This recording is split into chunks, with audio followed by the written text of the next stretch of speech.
Well, I mean, it's obviously I ripped it off from Stein and various people. I was going to ask you about Gertrude Stein and that possibility you're talking about there. Now I was going to read something real poppy. Hirsute Haiku. Oh, Lon Chaney Jr., hair is growing on your palms. What the hell have you been doing? Do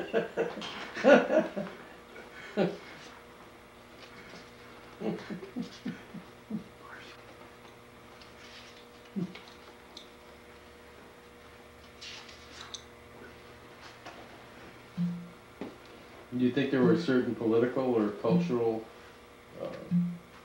situations that led up to this death of the novel or death of the synthetic reality or that possibility as far as being useful to the people of this age?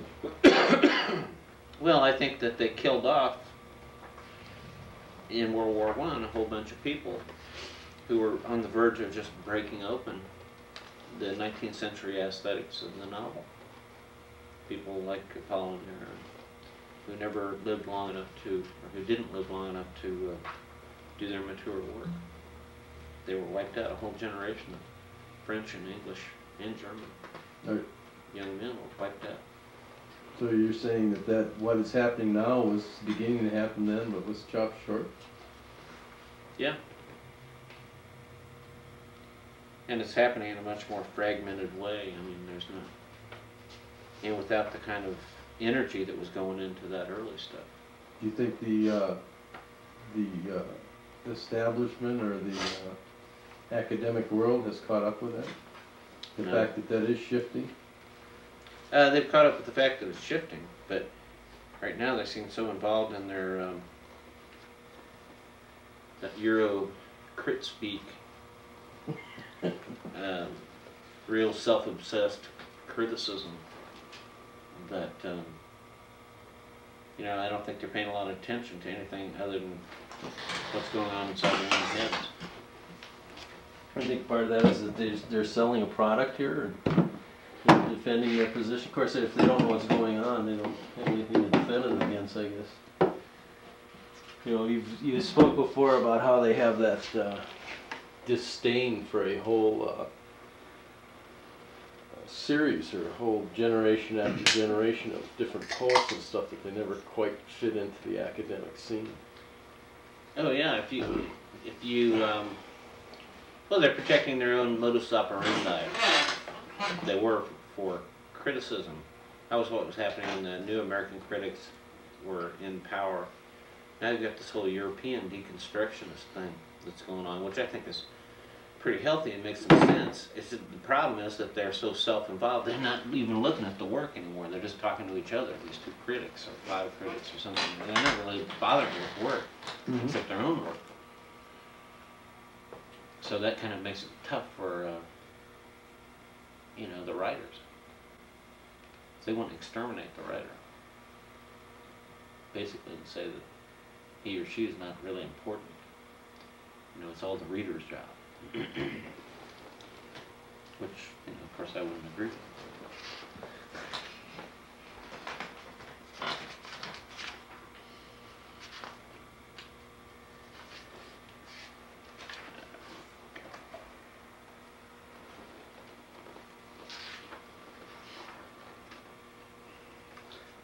At what point did you fall upon that realization that you were working possibly outside of the, you know, the status quo, whatever, and start finding a history that you could connect that with? I think that first happened when I wrote In the Beautiful Moonlight. I wrote it in one setting, sitting at my desk one time. When you were down, you were working on that hands thing. And I was bored. I didn't have anything to do, so I sat down and wrote that story. Read it over, and I thought, Jesus, this isn't very serious at all. You know, tossed it in a box. I found it 5 years later or something like that. Mailed it in. It was accepted, bing, right then, and published. I was like, whoa, they took this seriously. Who took that seriously? Primer. Primer. So there were others that were recognizing that was occurring, this sort of change of sensibility to the pot, and the immediacy of that. Right, but they had been pretty effectively suppressed by American universities. You know, you had people like Olson and Creeley and Dawson and all those people working, but nobody knew about them. Yeah, and they were shifted off to situations like as the ass end of Black Mountain died and whatever. They couldn't get any exposure. And I remember talking with Creeley about that once, and stayed with me. And, you know, I just, my whole education was completely fucked up to that point. Well, there wasn't there wasn't really access. No, they were suppressed. No, I mean in the sense of going and finding material, but you could go to like St. Mark's, and you could find a living example If you of what happened to they be were there, talking. yeah. If you knew about it or if you got there. You know, there was a active example of it, but it wasn't like something you would pick off the shelf in the library, right? No. Or take a course on in school, which I still haven't seen a course about that yet. I think there are in some of the better schools. Mhm. So they're moving William Carlos Williams and Olson. Oh, Pound, well, Williams got moved up. uptown. And, Williams got moved up quite a while ago, but sort of grudgingly. I'll kick your eye out. Here's one. Guilty. 35 years ago, her little cunt was as bald as my head is now. 35 years, goddamn. I can picture it like yesterday. It only cost me the loan for an afternoon of a Boy Scout hatchet I borrowed myself from my friend. She was a new girl, moved in just up the street. She pulled her panties down and lifted her dress, there in the weeds by the railroad tracks. Later she lost the fucking hatchet in the creek. My friend bawled how his ma would skin him alive when I told him. I said, fuck that, I saw her pussy, man. The next week, she offered me one of her old man Salem's to see my little pencil. Then we tried to do it there on the bank by the creek, among weeds, hobo shit, and broken wine bottles, while some of the guys watched from a trestle. 35 years. I wonder what's the statute of limitations on childhood curiosity, sitting here in my suburban ranch home, my minister neighbor, the cop on the next block. Maybe I could get arrested for just writing this poem. 35 years now, since the adrenaline rumble and clank of a sudden old freight, or the smell of weeds and shit and dank creek water. 35 years since that first raw wonder. You can laugh if you want to. That was good. That was really good. So do you feel comfortable about talking about these each one you do, or as you go along? Sure. So we're gonna like do it informal one. So what's the difference in the way, what you're talking about, that immediacy of occasion and that more academic sensibility that is pretty much floundering as, you know, a possibility? What's the difference between the two in your, you know, for you, for the world? I don't have any dead Greek or Roman guys in my poems. Come on. In other words, you're saying it's an active living language that you're dealing with, and they're dealing with arguments that were posed by dead authors. And they're answering the arguments or arguing with dead Greeks and Romans. That's what you're Who saying? lived in a totally Or competing with, or whatever. lived in a totally different world. Right. You know, I've got a 22-year-old sitting over there whose concern in life isn't necessarily mine, but I can get him to respond Mm-hmm. because I'm talking about being alive right now. So kind of like Bukowski when he says he was bored by it all, when he tried the whatever. Or... Well, I can find some intellectual interest in it, but it doesn't jumpstart my heart, you know, which is what I want to do. I can read it as an academic exercise and, okay, I understand this. It can be interesting on that level, but I just don't find it very interesting. I mean, I went to James Tate's reading in Butler about a month ago or something like that. You know, he's a very nice man. But I was going to sleep on the sofa.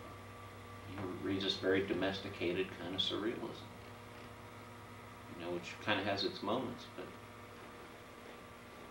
I mean, it's a snoozer.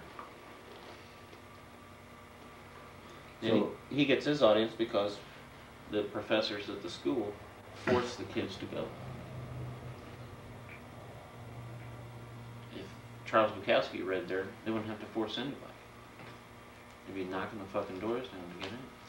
Because he said something to them. So the whole purpose of language has shifted also. It's not so That's a- reserved. Right. That's it exactly. Yeah, the purpose of language has shifted. You know, we no longer, it's not an information retrieval system. It's not a technology that we need to hold our culture together. Because we have television and data banks. Which is what poems used to be. Now, instead of being that, they're ways of hooking up with the world, as you see it, or yourself, or your I think that it's becoming that again. I mean, who believes fucking television? You know, who believes the goddamn news? Nobody that I know. Who believes the poets? I think when you're standing in a room and you read a poem that makes somebody laugh or makes them feel something, then they're going to believe. But to do that, you got to talk in their language and not in some guy's language that's been dead for 2,000 years.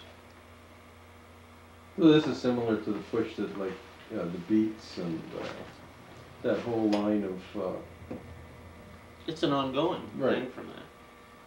They broke it back out again so that it was public knowledge. you think this was going on previously and simply wasn't recorded? Sure, I know it was. Like the troubadours that Pound talks about. Well, not in that kind of organized way, but you know, if you look at an anthology like Revolution of the Word, which Jerome Rothenberg published about 15, 20 years ago, he linked it up and showed how this underground had been really repressed. Mm-hmm. You know, kept out of print, and kept out of, not entirely out of print, but it was these little micro presses in New York or Paris or someplace that would publish these people, and they never got sold in, you know, the bookshop down the street. You really had to know what was going on to find out about it. But I think that partly it was the beat movement, partly it was, you know, the loosening of censorship standards in the early 60s when Howl and Lady Chatterley's Lover and Tropic of Cancer and Naked Lunch broke through those boundaries that started making it possible for people to publish in legitimate magazines and have an audience.